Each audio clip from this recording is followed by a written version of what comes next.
Dwayne just led us in a hymn, "It Is Well With My Soul." And this hymn, completely coincidental that he would lead this, and it fits so well with what our lesson's going to be this morning. But the hymn reminds us that in the midst of life, when sorrows like sea billows roll, whatever my lot, you have taught me to say, it is well with my soul. And then the second verse, though Satan should buffet, though trials should come, let this blessed assurance control, that Christ hath regarded my helpless estate, and has shed his own blood for my soul. And then the last verse, verse 4, in particular, Lord, haste the day when the faith shall be sight.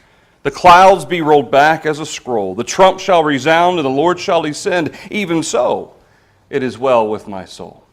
When we sing this hymn, there's a whole bunch there that we're singing to one another and that we're claiming on our own benefit as well. We are saying for ourselves and to each other that because of the Lord, because of what He has done, we have the opportunity to be saved.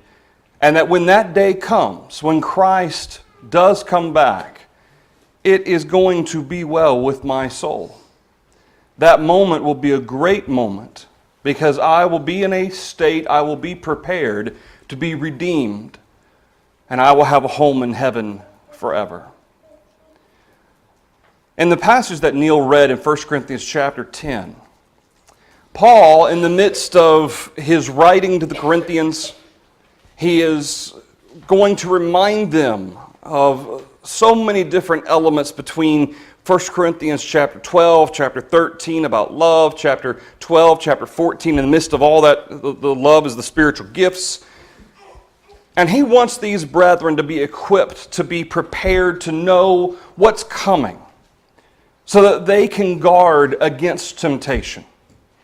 When we sing a hymn like "It Is Well With My Soul," I'm singing, I'm proclaiming, I'm edifying and encouraging that all of our souls, it is well with us. We are in a state that is a saved state because we are following the will of God. And because of following that will, we have learned to discipline ourselves. We have learned to submit ourselves to what God tells us to do. And as such, we have learned to overcome temptation. Maybe not 100% of the time. Maybe there are times where temptation sneaks up on us and without us even realizing in the moment, we realize afterwards we've done something wrong.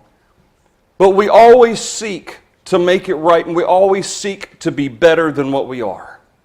We're seeking to improve. We're seeking to strive to be better. Paul ends chapter 9 in 1 Corinthians chapter 9. He ends with the recognition that this striving for perfection, ultimately the striving for salvation, notice how he describes it as a race that is to be won. He describes those who run in a race, all one, but only one receives the prize.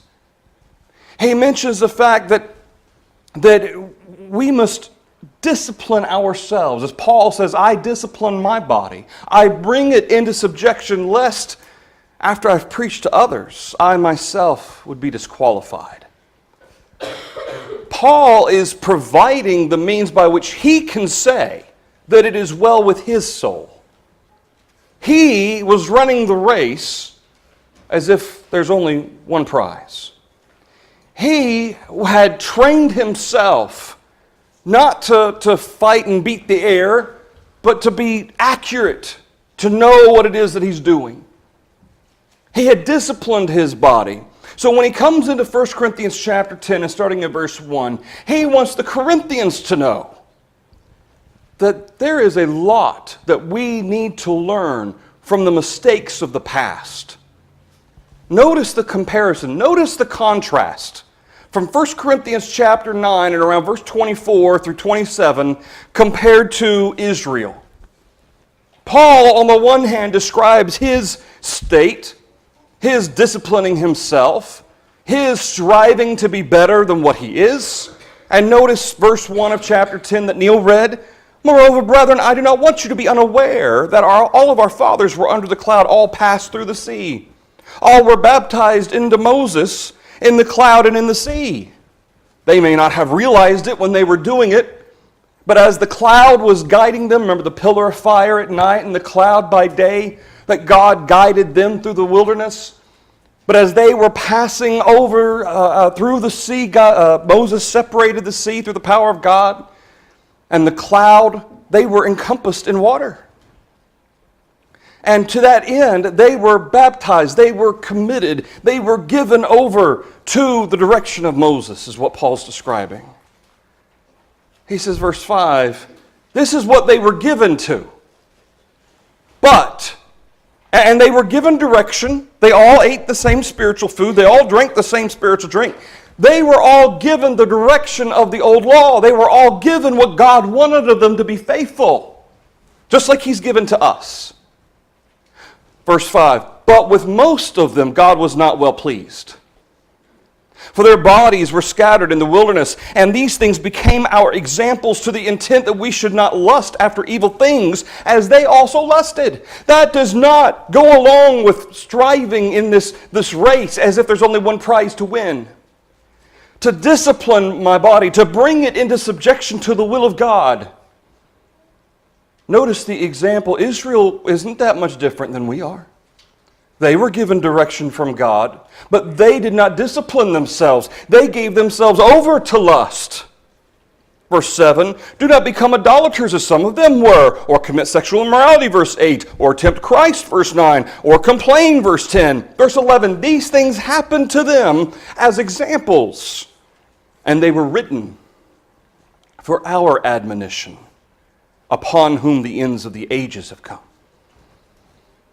Upon us, the ends of the ages have come. We are in the final age. There are no more ages of man. We are in the last days, the last age, the final dispensation from God to man of what His will is. There is no more source of spiritual drink or spiritual food than what Christ has given us. This is it. And as such, notice how that Paul compares how that Israel did not discipline themselves. They did not focus on serving God. They did not bring themselves into subjection. And that should serve as an example for you and for me. These things happened to them as examples. They were written for our admonition. The concept of admonition it can be negative. It can be even if it's harsh, but it's always intended to correct, to point out areas that need to be strengthened, whether that's done in a way that hurts someone's feelings or not, whether it's a way that is harsh or blunt or not. It is intended out of love to correct. That's what admonition is. These things were written for us so that we, when we look at them and we compare what God expected of them, it's no different. People of faith, even under the old law, even under the patriarchal law, they were to be people of faith to us today. Therefore, verse 12, let him who thinks he stands take heed lest he fall. We want to talk about this morning overcoming personal temptations. We all have strengths and weaknesses. We all have things in our lives, situations that arise at work, with family, with friends. Maybe it's our own personal mind, our own personal heart, things that we deal with that maybe nobody else knows about. These trials that we face, that sometimes come with these trials, the temptations to not be what we should be, to not do what we should do, to maybe do something that we should be doing, but I don't really want to do that. These temptations and trials, we face them every day. And we all know what our greatest strengths, areas that we are the least likely to fall. We know what that is. We know the areas perhaps where we're weakest, where we know certain areas, certain things that that I just can't involve myself in, certain places I can't go, certain things I can't allow myself to listen to or to see. But you know what? Out of all of that, there's someone who perhaps knows our strengths and weaknesses even better than we do. And if you're going to say God, yes, God primarily.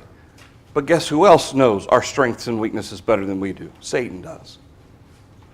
Satan knew Israel's strengths and weaknesses, and Satan preyed on Israel. And he caused them to fall time and time and time again. Satan doesn't enter into the equation here that Paul describes. He doesn't use Satan's name because the responsibility fell on the people of Israel to do what God told them to do, and they didn't do it. Why? Because some were idolaters. Some committed sexual immorality. Some tempted. Some complained. Some focused on themselves instead of focusing on God. That's what it all boils down to. Therefore, let him who thinks he stands take heed.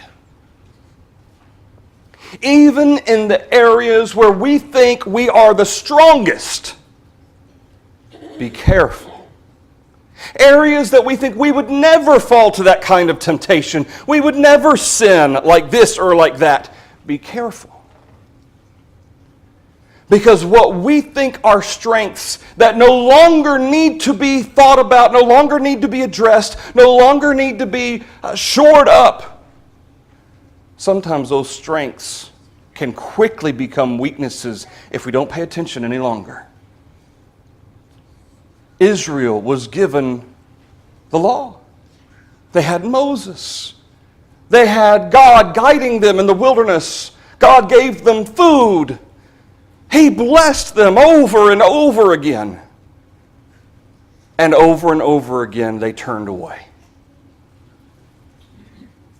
Therefore, let him who thinks he stands. The whole point that Paul describes here is coming off the heels of the end of 1 Corinthians 9.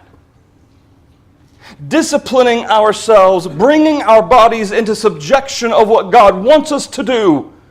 You cannot afford for a moment to lose focus, to lose sight that my goal is heaven. My goal isn't anywhere here on this earth.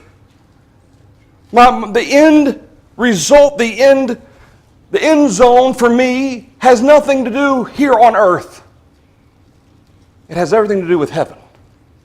That being the case, I have to always ask myself before I do something, before I think something, before I say something, is this going to be a benefit for me to help get me to heaven, or is this going to hurt me? Is this going to put me in a situation where I could be tempted, or I might sin? That's why Paul tells the brethren, therefore let him who thinks he stands. Israel, time and time again, got overconfident. Time and time again, they took for granted all the blessings that they had from God, starting right there when Moses went up the mountain to receive the law. They took for granted the very God who led them out of Egypt. And from that point, they made it a habit over and over of becoming overconfident, of taking God's blessings for granted.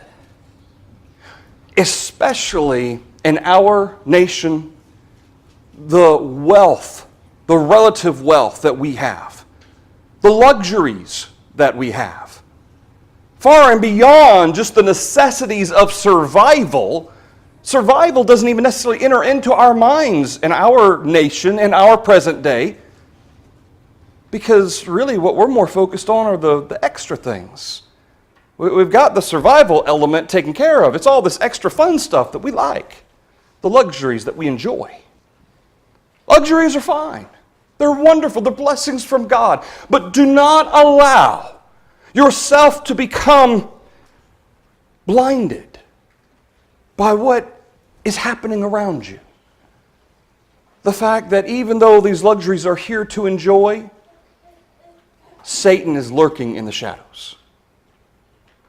Because sometimes we can become lackadaisical. We can get into our zone, into our groove, kind of going through the motions, our routine, and out of nowhere, some temptation will approach us that maybe 10 years ago I wouldn't have even thought twice about, but all of a sudden, because I've kind of just allowed myself to be lulled into this false sense of security, into this earthly mind that our world tends to project towards us, we can so easily fall even to sins that maybe at one time we were very strong against. Now that temptation finds a foothold in our heart and our mind. Therefore, let him who thinks he stands. The whole object is, don't think you're standing on your own. You don't have the power to stand on your own. Philippians chapter 4 and in verse 13, Paul says, I can do all things. Remember, this is on the heels of having said, I have learned in whatever state I am therewith to be content. I've learned how to be full and to be hungry. I've learned how to be how to have blessings and how to suffer need. He says, I can do all things, not on his own. I can do all things. I can do all things through my own ability. I can do all things through my own intelligence. I can do all things through Christ, who strengthens me. Paul never allowed himself to think of himself more than he should. He warned saints time and time again about that very danger. Paul, an apostle. Paul, inside him. He always remembered that he was but a human being, that God was using for his purpose, and that Paul, only through the strength of Christ, did the things that he did.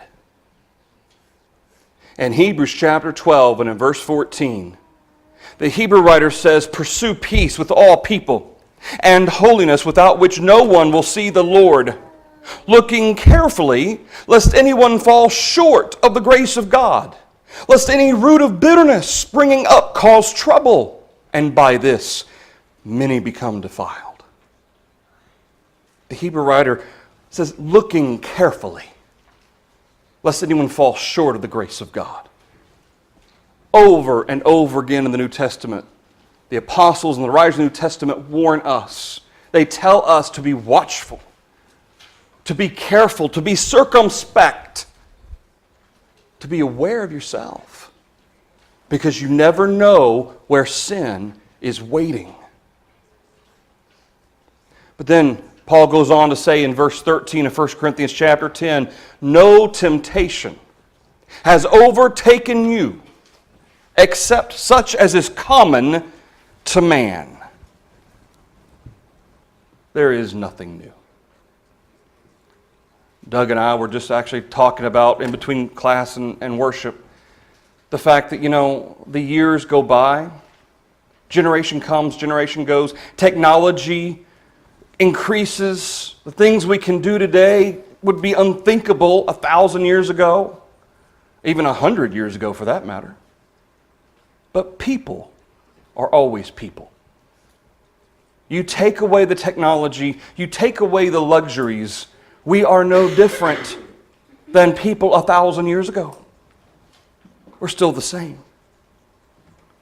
And the things that man desires, the lusts of the flesh, the lusts of the eyes, and the pride of life that John tells us about in 1 John, all any manner of sin will fall into one or more of those three categories. Because this is our life. This is what we're used to. This is what we can relate to. But none of this matters. Paul says, no temptation has overtaken you. You are not unique in the perspective that what you have faced, you alone in the history of Christian kind, you are the only one that has ever faced it. Not going to happen. The devil doesn't have that many arrows in his repertoire. Man, if you faced it, if you're being tempted by it, you can guarantee that other Christians throughout the generations have faced it too. Satan may dress it up. He may wrap it in technology. It may go by a different name. It's still the same temptations over and over. Don't think that what you're facing hasn't been faced before. And to that end, don't think that what you're facing hasn't been conquered and overcome by saints of faith before. No sin, no temptation, you will not face anything that cannot be conquered through Christ. Notice how Paul goes on to say, God is faithful, who will not allow you to be tempted beyond what you are able, but with the temptation will also make the way of escape that you may be able to bear it. God keeps reins on Satan. Just as with Job, he gave Satan limitations in what Satan could do to Job. First, it was, okay, just don't touch Job's body. You cannot hurt him. You cannot kill him. Do what you will, but don't touch Job. Satan failed. He failed to break Job. He comes back, oh, well, you know what? If a man loses his health, he'll curse you. Okay, you can do what you will to Job, but you can't allow him to die. He can't kill him. So he loses his health. His friends turn on him. His wife turns on him. Still, Job remains faithful. Paul tells us that God is faithful. In Hebrews chapter 4 and in verse 14, this is part of the Hebrew writer's presentation of the gospel, and to that end, Jesus as the Messiah, in a different way, to bring about to the Hebrews a deeper understanding of the glory and the majesty that is the Son of God. The Hebrew writer doesn't just present Jesus as Messiah. He doesn't just present Jesus as King. He presents him as High Priest. Verse 14, seeing then that we have a great high priest who has passed through the heavens, that is to say, he died and was resurrected never to die again. He's passed through the heavens. Jesus, the Son of God, let us hold fast our confession. For we do not have a high priest who cannot sympathize with our weaknesses, but was in all points tempted as we are, yet without sin. Let us therefore come boldly to the throne of grace, that we may obtain mercy and find grace to help in time of need. Jesus was in all points tempted just as we are. Does that mean he faced every single temptation that an individual can face? I don't know. But I know he faced temptation. In fact, he faced temptations that even I, as a physical man, can't face. Not only did he face temptations as a human, he faced temptation as the Son of God. If you really are the Son of God, take these stones and turn them to bread. Well, Satan can come to me and tempt me to do that, but there's not going to be any part of me that even thinks I have the ability to do that. Jesus, on the other hand, being given that power of God, it was that he was being tempted to use to turn those stones into bread. At one point, Jesus was a youngin'. He was being, think about Jesus. He's 10 years old. He's 12 years old. We even see an event when he was 12 years old where he ends up in Jerusalem and he stays and he's lost for a couple of days. His parents can't find him as they're heading back. They go back, they find him in the temple. Jesus was a teenager. What was Jesus like as a teenager? He never sinned, I'll tell you that. But did he face sexual temptation? Probably. I mean, Jesus had hormones. Jesus, everything you and I face as a teenager, the temptation to rebel against our parents, temptation to stay out later than we should have, all that, Jesus, he was a teenager. The only thing Jesus had as an advantage, there are people who think, well, Jesus used his power as God to avoid sinning. That is not what the Hebrew writer says. The only advantage Jesus had was that he remembered, he knew what glory he once had with the Father before he came to earth. That motivated him to go back to that right hand of the throne of God. That motivated him to go back to receive that glory once again. That's the only advantage Jesus had as a human being on this earth. He knew what heaven was like. Which tells you and me a little bit of something, doesn't it? That heaven was so much more wonderful, so glorious, that it trumped anything that this world could offer. So much so that Jesus was completely perfect. It is to that the Hebrew writer appeals when he says, "Let us therefore come boldly." Jesus knows what we're going through. He's been there, he's done that, and he conquered it. "Be of good cheer, I have overcome the world," Jesus told the apostles. Our Messiah has overcome the world. He's overcome sin, he overcame temptation, and now he's right there ready to help us as high priest of the true temple of God. Therefore, let us come boldly, that we may obtain mercy and find grace to help in time of need. Because God cares about us. That's what else we see in verse 13. God is faithful. He will not allow you to be tempted beyond what you're able. You're never going to be put in a position where you have to sin, where you don't have any choice. I simply can't help but to sin. That is not going to happen. Every temptation you face, everything that you face in this life can be overcome. But remember, it goes back to the end of 1 Corinthians chapter 9. Disciplining our bodies, bringing it into subjection to the will of God, unlike what Israel did. In Hebrews chapter 2 and in verse 14, the Hebrew writer says, "Inasmuch then as the children have partaken of flesh and blood, he himself," talking about Christ, "likewise shared in the same." He became flesh and blood as well. "That through death he might destroy him," Satan, "who had the power of death," that is the devil, "and release those who through fear of death were all their lifetime subject to bondage." The bondage of sin, and through sin the death. Verse 16, "For indeed he does not," talking about the Father, "give aid to angels, but he does give aid to the seed of Abraham." Paul says the seed of Abraham is Jesus in Galatians chapter 3 and chapter 4. But notice what else the Hebrew writer says here in verse 17. "Therefore in all things he," Jesus, "had to be made like his brethren, that he might be a merciful and faithful high priest in things pertaining to God, to make propitiation for the sins of the people. For in that he himself suffered, being tempted, he is able to aid those who are tempted."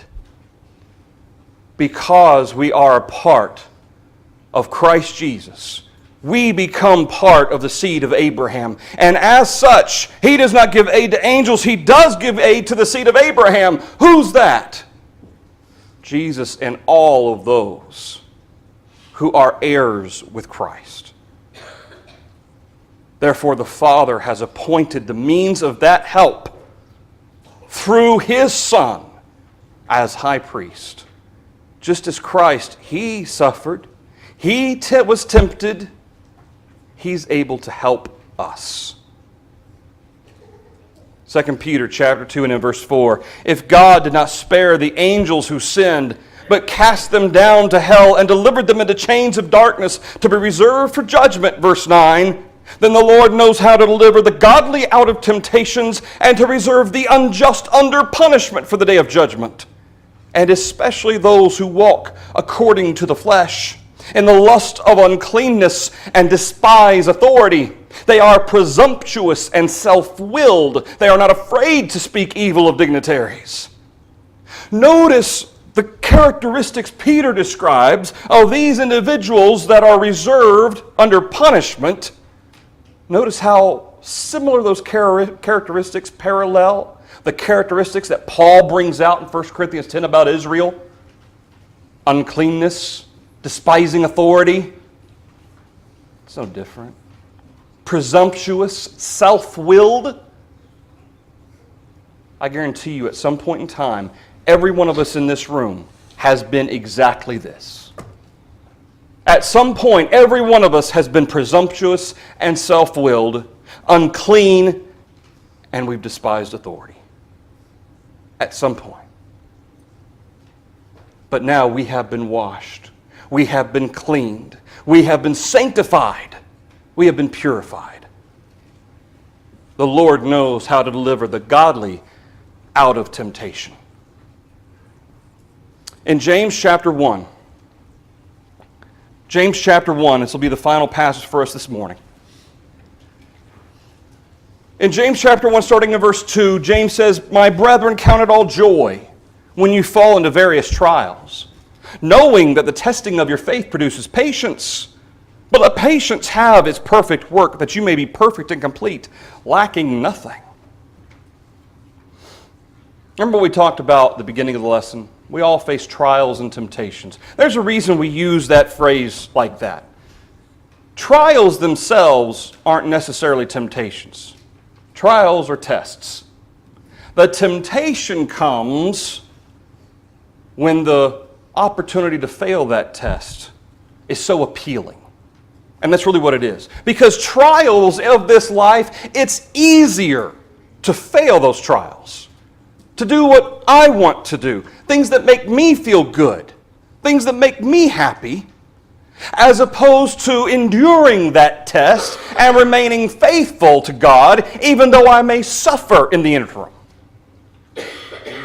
The trial is the source of the testing. The temptation is my perspective of that trial. Trials and temptations. It all depends on how I'm seeing that trial play out.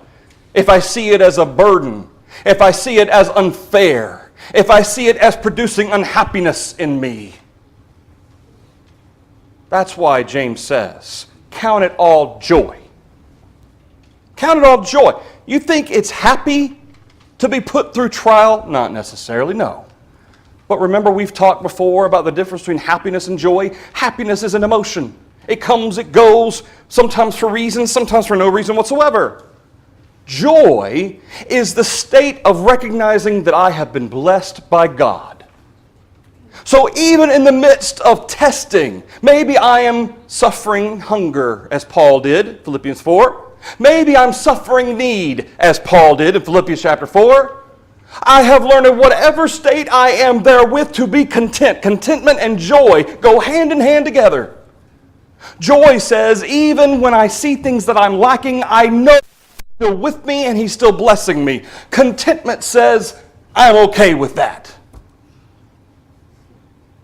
So when James tells us, count it all joy when you fall into various trials, it doesn't mean you have everything you want.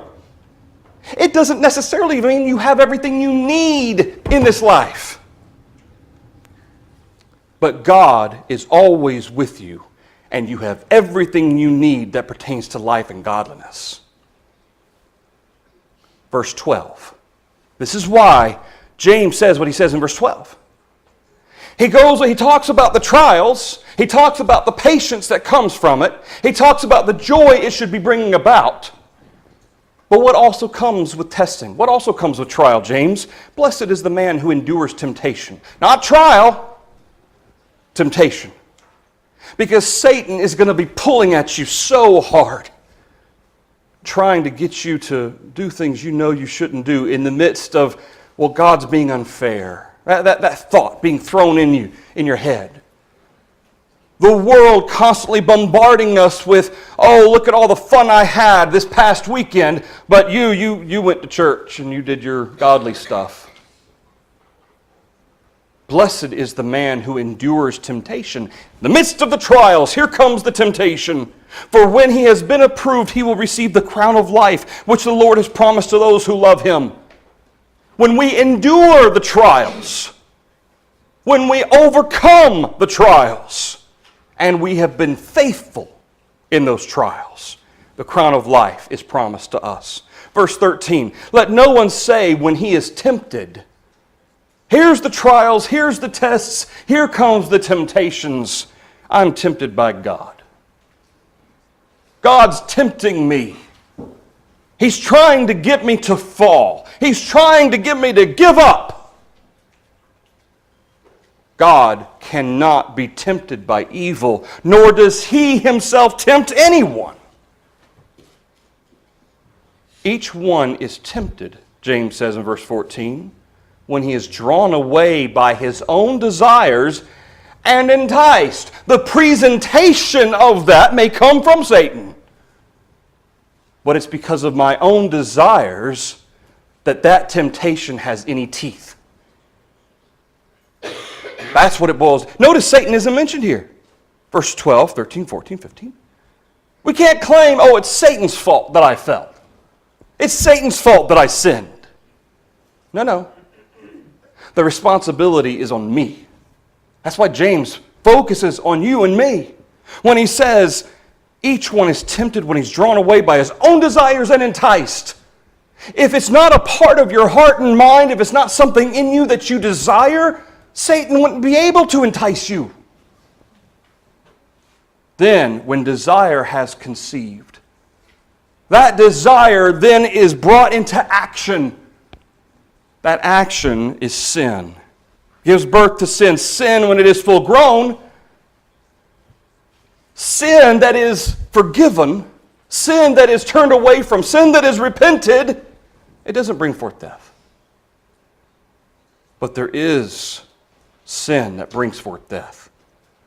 When I allow myself to remain in that sin, to remain in that habit, to remain in that state of mind, that this is just this little itty, God, you've got 95% of me. Let me have this 5%. Let me have this one little vice, Lord. This one thing I just can't live without. Sin, when it is full grown, it starts taking over. All my thoughts, all my actions, it's all about this. Brings forth death. Because then it's not about God. It's not about serving Him. It's not about Jesus. It's not about heaven any longer. It's about whatever it is in this earth that I like, and I don't care what God says. That brings forth death. Do not be deceived, my beloved brethren. Every good gift and every perfect gift is from above and comes down from the Father of lights, with whom there is no variation or shadow of turning. Our God only blesses us. He does not send evil. He may allow bad things to happen, but Satan's at the root of that, not God. Satan, through the sinfulness and evil nature of man, can hurt innocent people, not God. God is the Father of lights. There is no variation or shadow of turning. God never changes. God changeth not. He is always faithful. Of His own will, He brought us forth by the word of truth, that we might be a kind of first fruits of His creatures. By the word of truth, He brought us forth. By God's word. How? I recognized what God wanted. I turned away from what I know I shouldn't be doing. The sinfulness that was once that old man. I crucified him on the cross. And now I've turned to do what God tells me to do. God brought me forth. He bore me through the word of truth because I discipline myself I bring my body into subjection so that one day I can have a home in heaven. And I learn from the mistakes of the past. I learn from Israel.